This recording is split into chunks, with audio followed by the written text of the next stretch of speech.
Hello everyone, my name is Reese Drafter. Last year when I beat Black Myth Wukong, I had an idea. To no-hit run the entire game, killing every single boss. The first time I've ever tried a no-hit run, I should say.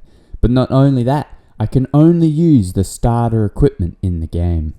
But sadly I do not think myself good enough to beat this without some sort of checkpoint system, which we'll get into later. Because before I could do any of this, I had to prove to myself that I have enough skill to even try. And what better way than to fight the trickiest boss in the first chapter, and one of the hardest bosses in the game, Erlan Shen.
My master.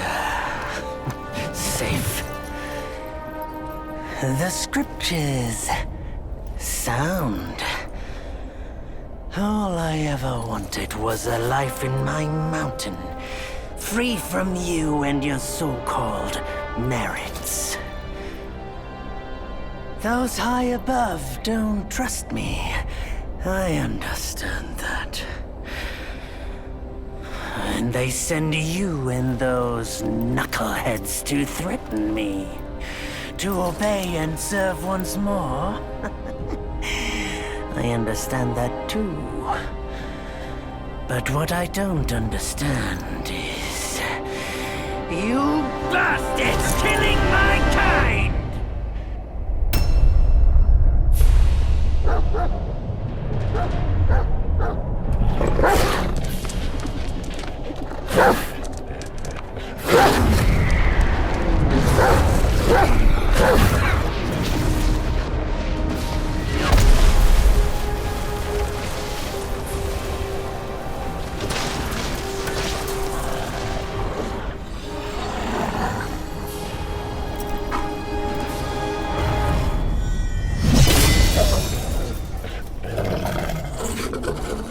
Stay back! Stupid dog!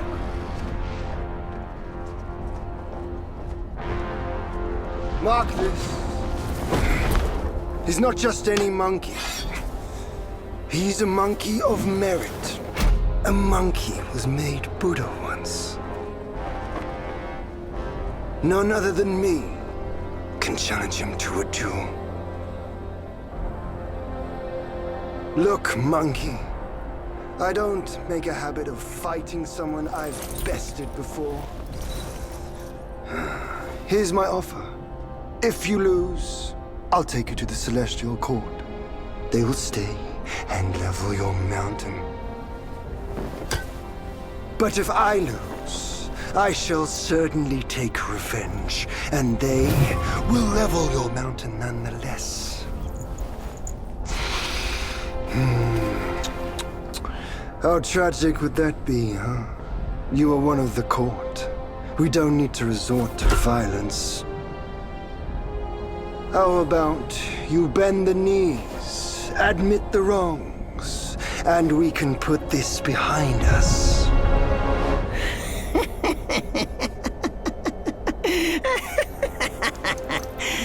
All the these years. Except for that pig. You're the one who talks the tallest tales. Good. I am entertained. Speaking of entertainment, wouldn't it be fun if I pluck your extra eye out for my snack and allow you to keep the other two? Because I'd hate to let you miss how I'll slaughter each mongrel of the court. Those below, those above, and that black mutt of yours. Come at me, all of you. Now the reason why this Erlang is one of the trickiest bosses is because I don't have a health bar, as you can see. And in the spirit of the no-hit run, I tried to still do this without getting hit, which meant I had to be very careful and see or listen out for anything that would indicate that I got hit. And being a boss that I'm going to have to fight in a much later chapter, he is perfect to test my skills to see if I'm able to do this run, which I believe I am.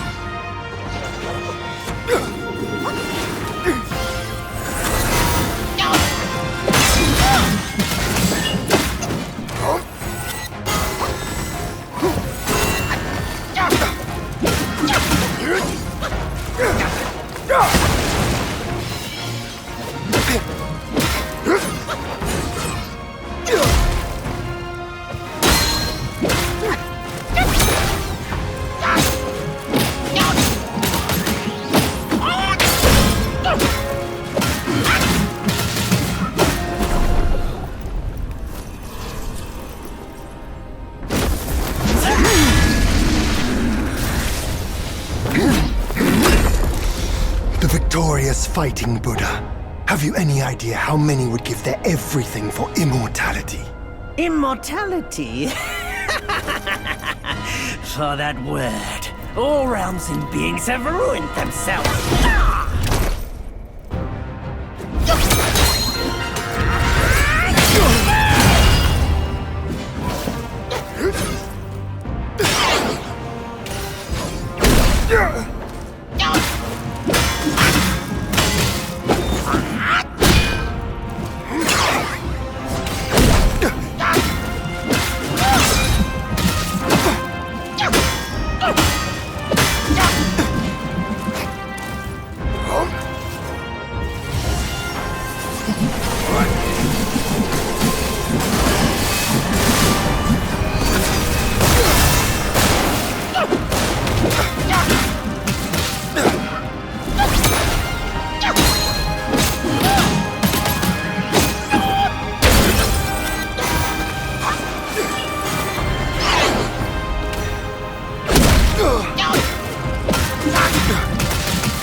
Foul monkey! Taste my axe!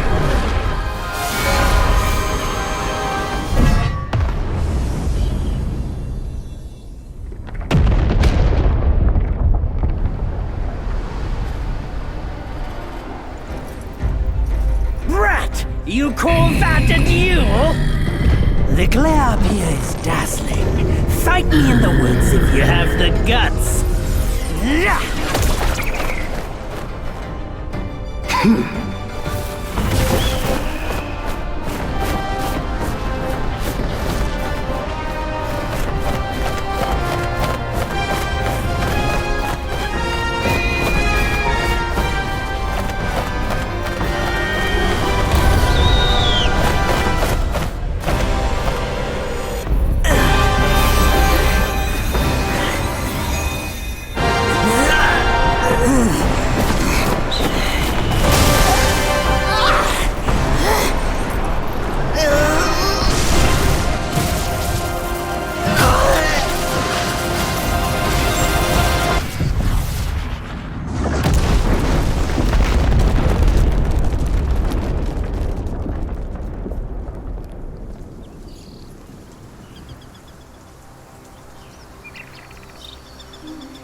And so ends the last tale of Sun Wukong. A hero who treasured his freedom above all else. Buddhahood he attained, yes, but cumbersome he found the celestial rules, for he yearned to come back and to revel in the simple joys with us. Little did he know, his choice to forgo the life above only fueled their mistrust.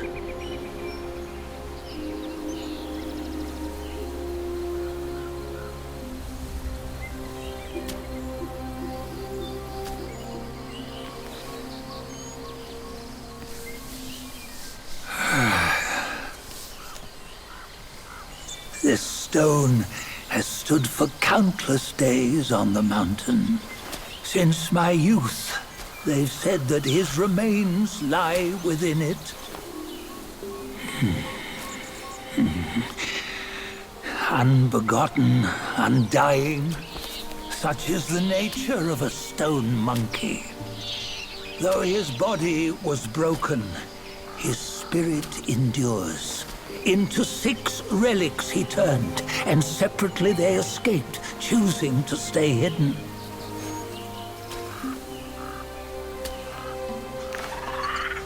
Those are the 6 senses of the great sage. Yet no one has ever seen them, not in centuries. I'm old now. Venture through all the lands I cannot. Yet among you, there might be one who is destined. One that shall recover all his scattered relics. And upon the return of the relics to Mount Guangmou, he may yet rise again.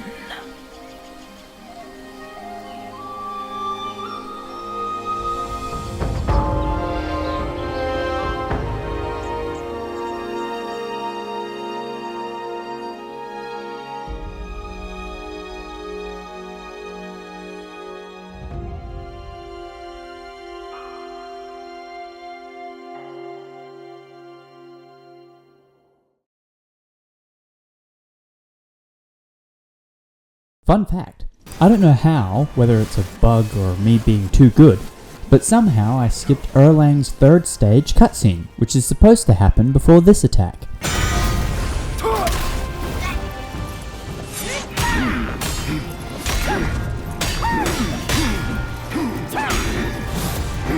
The Celestial Court welcomed you, foul monkey, yet you remain untamed. None shall save you now. Dear brother, your edge needs honing. Good. I was in need of a back scratcher. But now that that's out of the way, it's time to get to the actual game and the rules that I have made. First of all, the no-hit rule applies for all the enemies, not just bosses, meaning I could kill a boss or 2 without getting hit, but if some random hits me, I gotta restart from my checkpoint. For how the checkpoints work, it's pretty simple. They are the shrines, or more specifically, my first interaction with a shrine, meaning I can't find a new shrine, go and kill a bunch of stuff, and go back to the same shrine and get a checkpoint. It has to be a new shrine for me to be able to save my progress. Which for chapter 1 it's not going to be that bad, but for chapter 2 it's going to be a pain in the... Company. Another rule that I wanted but decided to not have was having no HUD. But since we all need to see my HP bar to make sure I don't get hit by a tiny fly or something, I did the next best thing, to hide all enemies and bosses' HP bars, which you might have noticed with Erlan. But getting back to the game for a second, I finally got my first spark, allowing me to buy Counterflow, which I'll definitely be using a lot during this series, since it makes me invulnerable to attacks. I also went to grab a hidden item which I'll need for the last chapter, which was nearby, and then finally got to fight my first proper chapter 1 boss.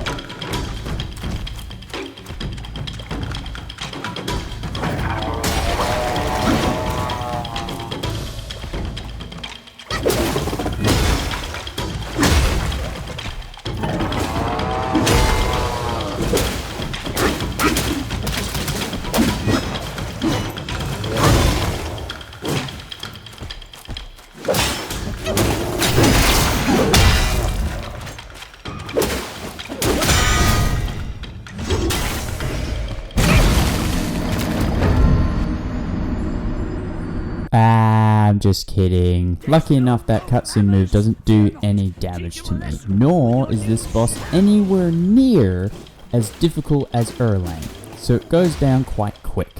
And I've unlocked my first spell, Immobilize, a very powerful spell which will help me a lot.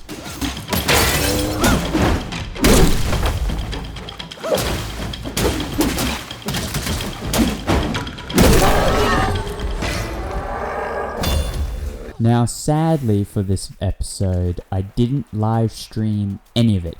In fact, I was going to do the whole series without streaming.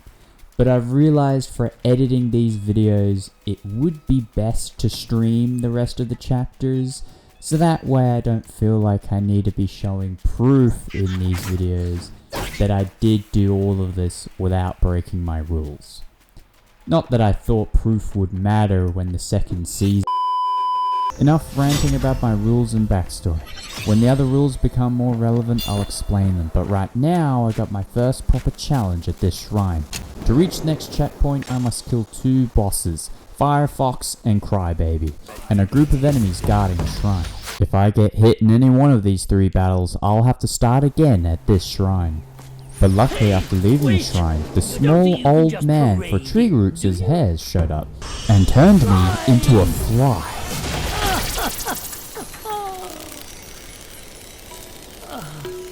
With this temporary form, I was able to fly straight to my first boss, being unseen.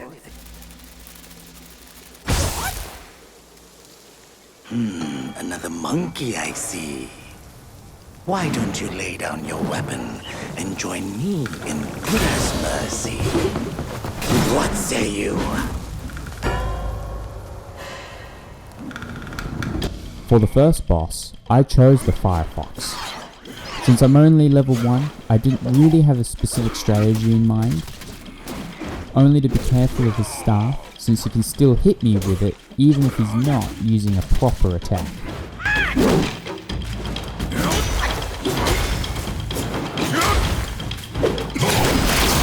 To also not use Immobilize to save my mana for the next fights, and when dodging some of his attacks like his throw ability, to dodge with him so that way I can continue my combo. Or, like with his dash attack, to dodge backwards on the final hit so I can do the same thing.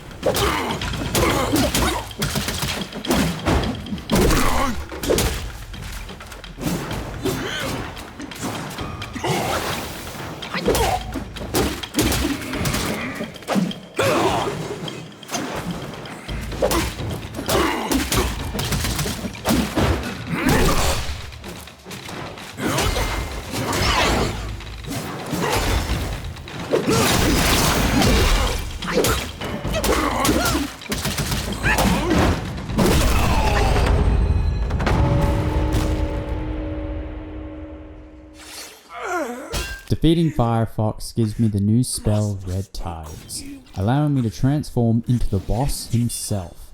I'd like to say this is helpful, but for some reason I suck at dodging and transformations, so I won't be using it. However, it does increase my damage after a perfect dodge by just being equipped, so it's still useful. Before I could move on though, I had to ring the first out of 3 bells needed for the secret boss.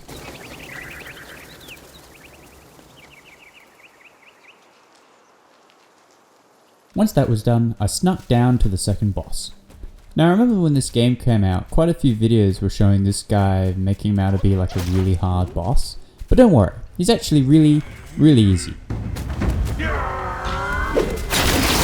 For as you can see, specifically using the last N1 hit, I can stun him, having enough time to do the whole N1 combo again, stunning him again and again. Hence the name Crybaby. And by using Immobilize spell to regen my stamina, or just for some extra hits, he dies quite easily.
Defeating Crybaby gives me his spirit.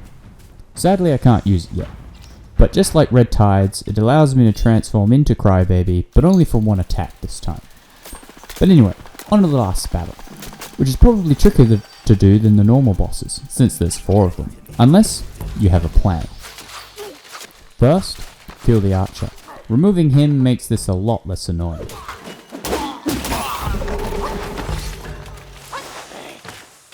Second, immobilize the fast one, the wolf sentinel.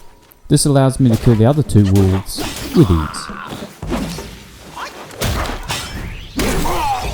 And now I can have a one-on-one with the sentinel. This guy moves and attacks pretty fast, and since I didn't want to risk having to restart everything all over again, I wanted to take my time.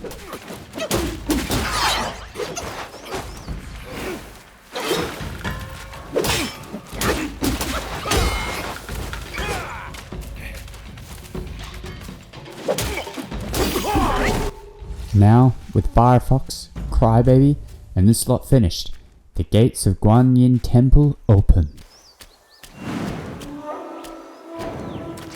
And I can finally claim my checkpoint. Getting the next one will be much easier. The only thing I have to do is beat the giant wolf, Lingxuzi.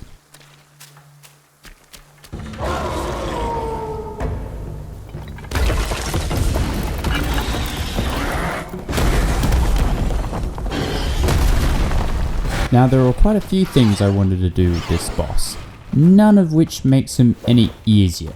This is partly once again because I'm too low of a level. But there was one specific thing I wanted to do after watching the first trailer of this game so many times. Let's see if any of you know what I'm talking about.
On defeat, Lingxuzi gives me Minecore and some new gear.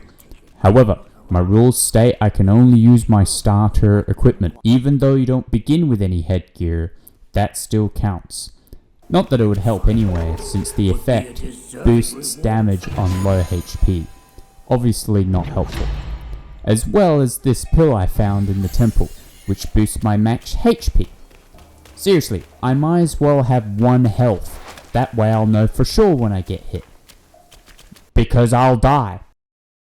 In hindsight, I probably should have saved this shrine for chapter 2, since there's not even a boss here or anything else difficult to reach the shrine. But it's too late now. Before I did find the shrine, I talked to this horse guy who will eventually give me a new spell, but in chapter 5, and did some meditation.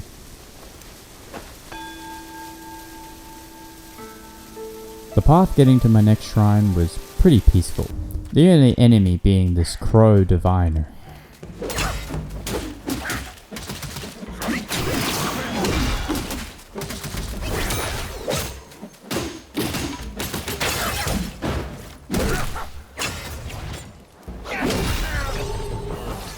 Man, that looked pretty close.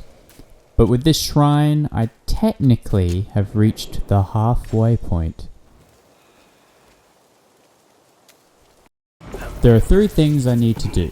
One of them is to talk to this strange man who upgrades my gourd to now be able to capture spirits, one of which was the Crybaby who I can now claim at the next shrine. And for those wondering what about my only starter equipment, I don't really see the spirits as equipment.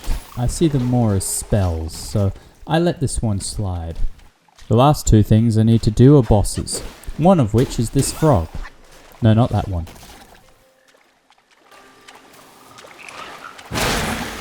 That one.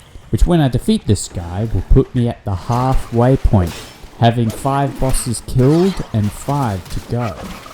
And defeating him wouldn't be that hard.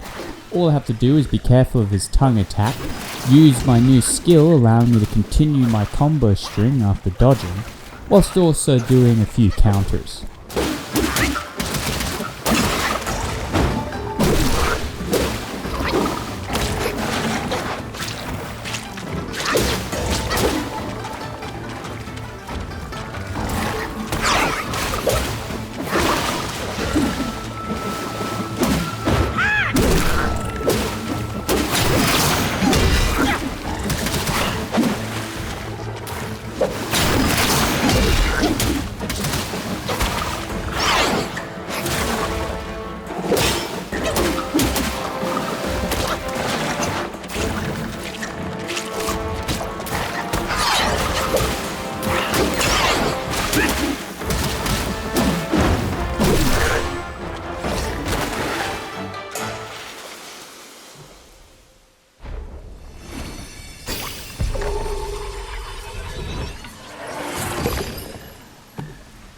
On the other side of the pond, running through the bamboo forest, ignoring all enemies, brings me to Guangmou. This humble one's name is Guangmou. Should my demise come by your hands, please pass this message to my master. Searching for deity, mortals do aspire. Craving immortality, Yaoguais surely will conspire! Guangmou is an interesting boss, with many ranged spells as well as teleportation. One of his spells summons snakes surrounding the arena who will shoot projectiles at me. Wanting to prevent this, I used Immobilize to stop his casting. Boys!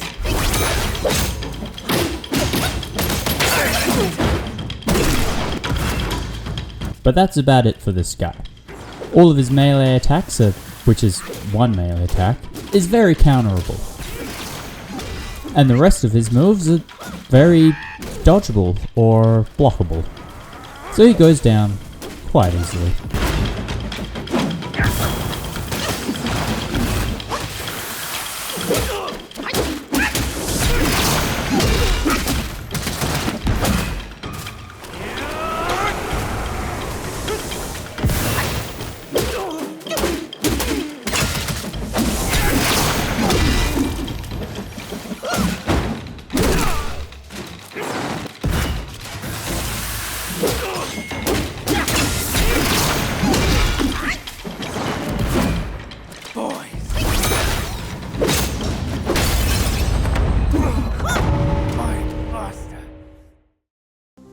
Once ringing the second bell that was in the boss arena, I went to claim my checkpoint, and heard a cry for help?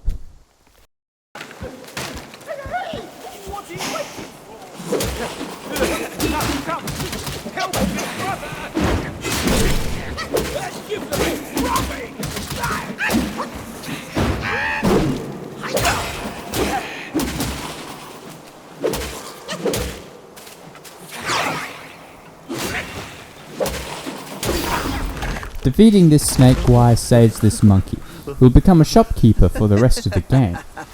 We even see him in the prologue.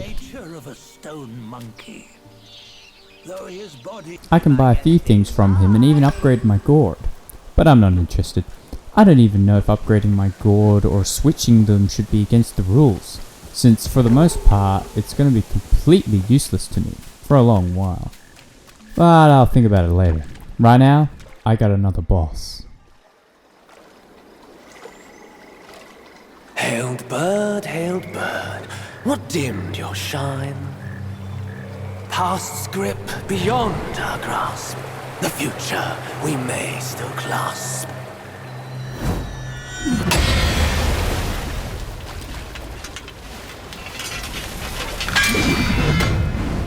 Late is the hour, young one, in which you choose to stain my tranquil abode.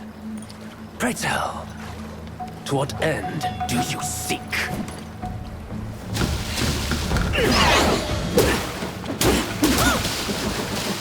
Vain bliss, sullen body, you still not seek.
You have forced my hand.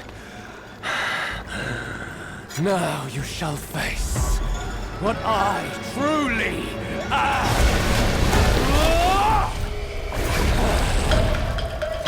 Whiteclad Noble is the first boss in the game with the second stage, and the first proper boss, at least in my opinion, is actually difficult, taking me more attempts than I would like to admit on my first playthrough, and I've seen many others have the same problem.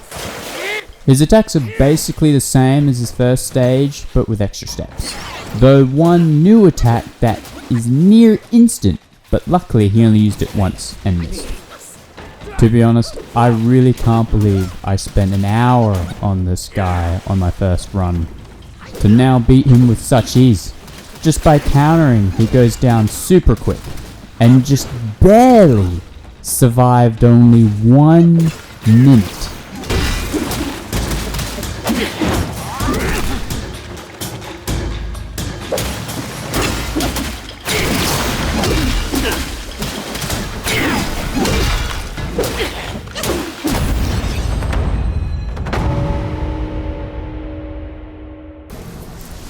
You truly seek. Once defeated, Whiteclad mentions the bells I've been ringing, and by taking the route left, I arrive at the last one, which was guarded by some wolves.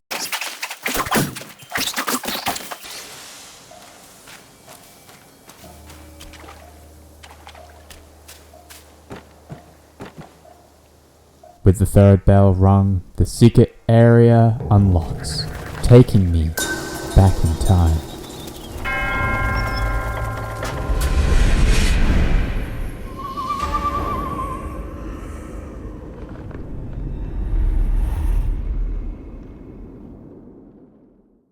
Unlike later chapters, there's only one boss here, so after interacting with the shrine and changing my skill set, it's time to fight.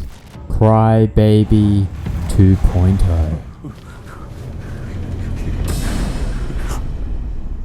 Oh, thank me to oh, finally then the 3 bells sang.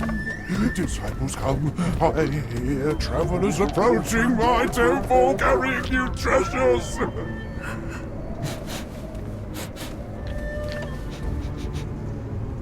I cannot see you, but I recognize your odor. It cannot be you. You are back?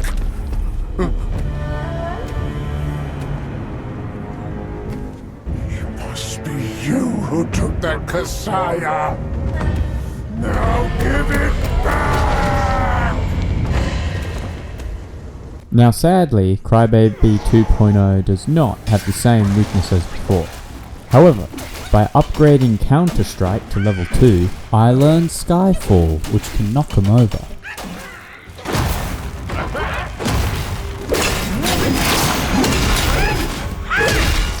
Though it's not really a weakness since you can do this with a lot of bosses, but it's definitely helpful.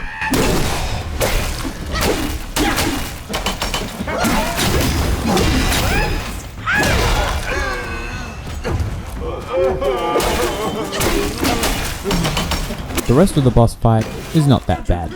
He'll make the surrounding mobs try to kamikaze you sometimes, but you can just run past them. Though you gotta be careful you don't get stuck or get hit by Crybaby.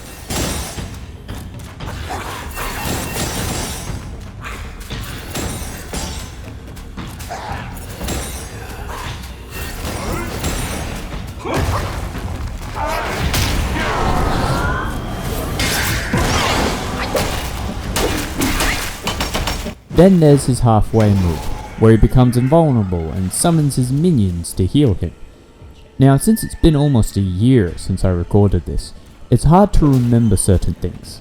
Right now I have the frog spirit equipped, which you could use against his minions if you get overwhelmed, being a AoE move. However, the Crybaby spirit is probably better against the boss itself, though I believe I had the frog equipped for another reason. Either way, this fight was pretty whelming.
I may have defeated the boss, but I'll need to find a new shrine to save my progress.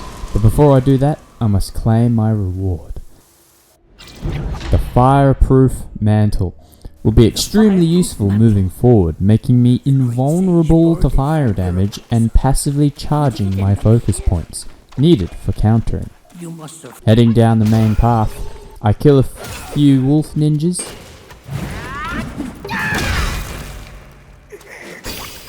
find a pill increasing max mana, meditate a little for a skill point, kill 2 sentinels,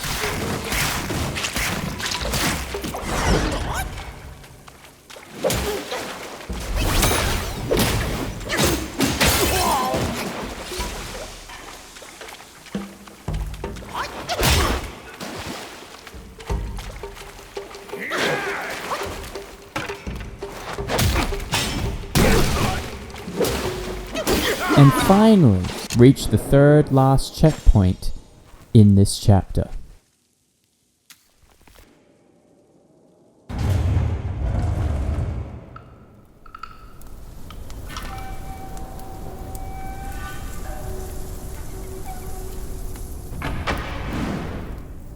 "500 years. I have rebuilt the temple. Now it's grander in scope. All those monks consumed by the fire turned to wandering ghosts roaming in Black Wind Mountain. It was I who granted them eternal repose. I have even restored the charred scriptures piece by piece. But oh yes, I always knew. One day you shall return. The Black Wing King is probably the trickiest boss in Chapter 1, excluding Erlan, of course. Being able to turn into wind, making him unhittable, but he can still hit you. Luckily, I know how to counter it, by using Immobilize to kick him out of this form. However, with his fast-paced attacks not giving me much time to hit him, along with being able to disappear mid-attack to reappear right on top of you, this was still going to be a hard battle. So for it, I learned all the dodging based skills, giving me less stamina cost for dodging, more focus gain upon perfect dodging, along with exploding after images, dealing a little extra damage, since I knew I'd be dodging quite a lot. In other words, the strategy against this boss was to perfect dodge. You have ruined everything!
Though it wasn't enough, for the Black Wind King manages to escape.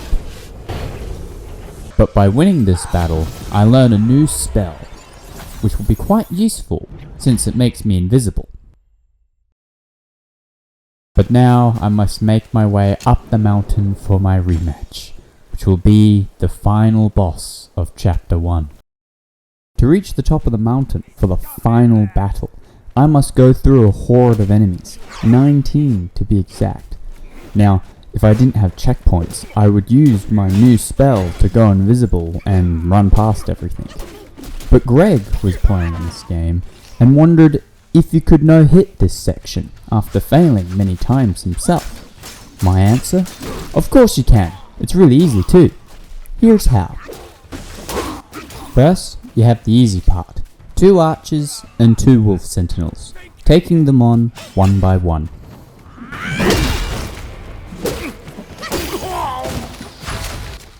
Then gets a bit trickier, with 3 archers guarding the bridge. For this, I learned mobile spin and intrepid lunge, enabling me to move forward as I deflect the arrows, and then press my heavy attack to close the distance, killing the first 2 like so, and then the final one using pillar stance.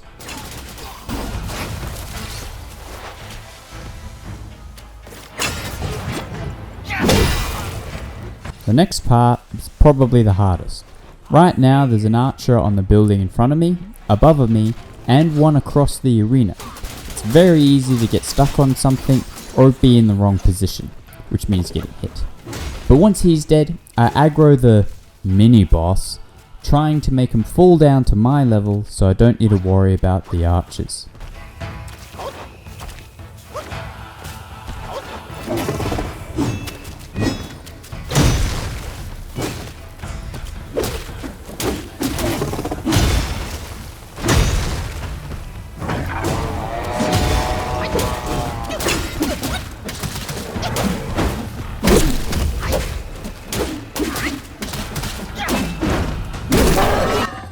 Now for those 2 archers.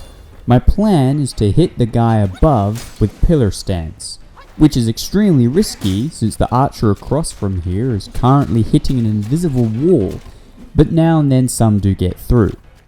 Luckily, pillar stance didn't miss, so I can go kill the final archer, which does aggro a wolf sentinel, who I'll need to be very careful of, just in case he comes to hit me from behind.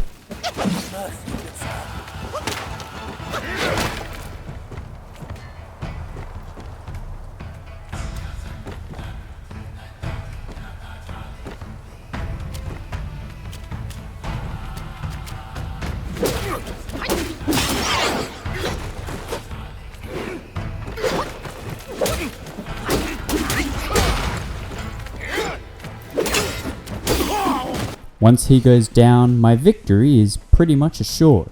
There is, however, one enemy I didn't fight, mainly because he's a spirit enemy like Crybaby, meaning I can turn into him once he's defeated, but he's not classed as a boss, nor is he part of the enemies guarding the path up the mountain.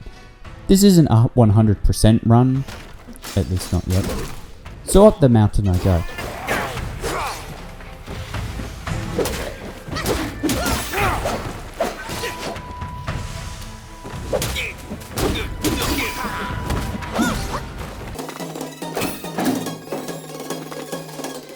And before I get to the final group of enemies, I use my new spell, making me invisible, to get the jump on them.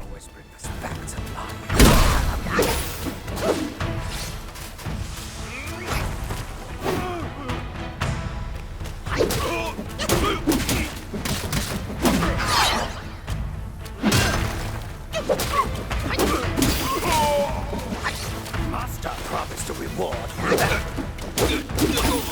So, Greg, if you're watching, that's how it's done. There's a few things I could have done to make it easier, but since he decided that he was too good for spells, I didn't want to use them either. And now, nearly a year later, it's time to finally end this. He once told me, out of sight, out of mind is a fool's task. Seeing but seeing through is what wise men do. But didn't he turn mad by what he saw too?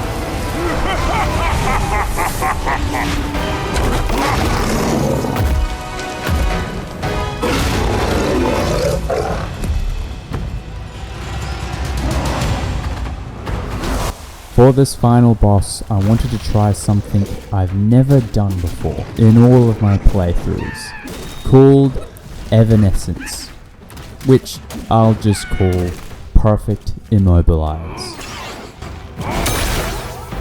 By using Immobilize just before I get hit, I dodge the attack, increasing the duration of the spell and the damage I do to the boss. For his actual weaknesses, I realized you can do a big combo once he gets knocked down after my final M1. I'll just do another M1 combo, knocking him down again, then the upgraded counter move Skyfall into Crybaby, probably doing massive damage. If only there was a health bar to tell.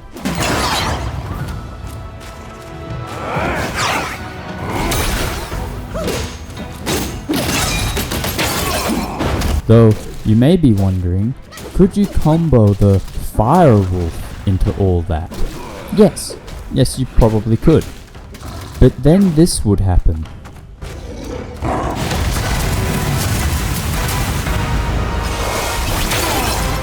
The boss's halfway point.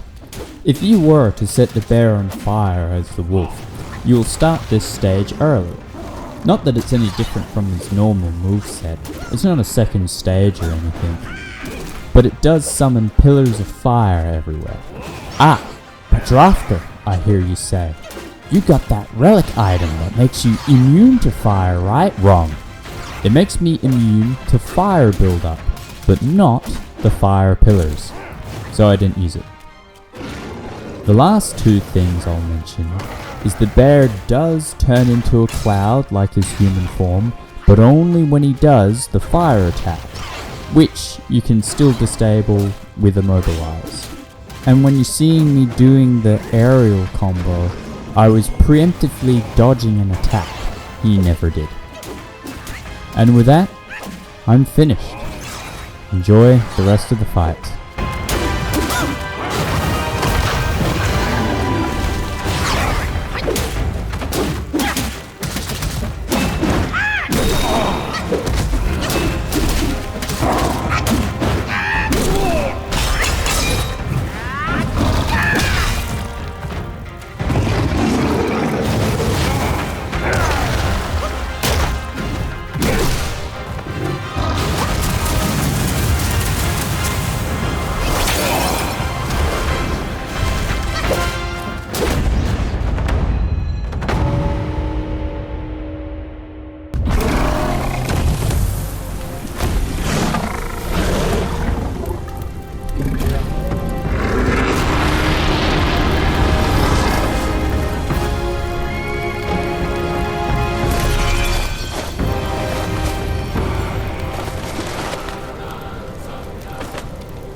Hello everyone that has made it this far. Thank you for watching the video all the way through. To be honest, I'm a bit iffy with the quality of this video. I know my mic quality has been kind of all over the place, sometimes peaking and sometimes not. I've never really been that good with audio, but hopefully I can get better in the future. I've learned quite a lot of tips making these types of no-hit run videos, and I think the next episodes will be much better. I wanted to make this series more of like a skill-based thing, rather than just cheesing everything. Doing some things you might not normally see and giving tips to anyone playing the game themselves, and giving a really good sort of showcase on every single boss and not just skipping through everything and, you know, I go to one boss, say like, oh yeah, I defeated this guy as well by the way, and I only show like 10 seconds of it. I didn't really want to do that. I wanted to have a good sort of, you know, you get to see the whole thing, all of the action. I don't know when I'll start streaming / recording the next episode, so give this one a like so I know you want to see more, and hit the subscribe button so you know when it's coming. Until then, yeah, thank you all for watching, and I'll see you all in the next one. Goodbye. Which deities do most abound upon